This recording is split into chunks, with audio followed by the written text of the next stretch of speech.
மோகினி பாலன் என்போம், மோகன ரூபன் என்போம், பில்லாளி வீரன் என்போம், வீரமணி கண்டன் என்போம், பந்தளராஜன் என்போம், பம்பாவாசன் என்போம், கலியுக வரதன் என்போம், காந்தமலை வாசன் என்போம், சத்குருநாதன் என்போம்,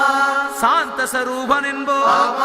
ஆனந்த சித்தன் என்போம், ஹரிகர சுதன் என்போம், ஈசனுக்கு மகனாம், ஈடில்லா தெய்வமாம்,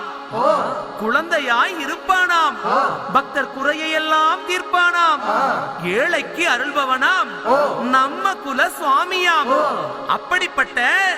சுவாமி ரொம்ப சிறுசையா, ஆனா சத்திரம்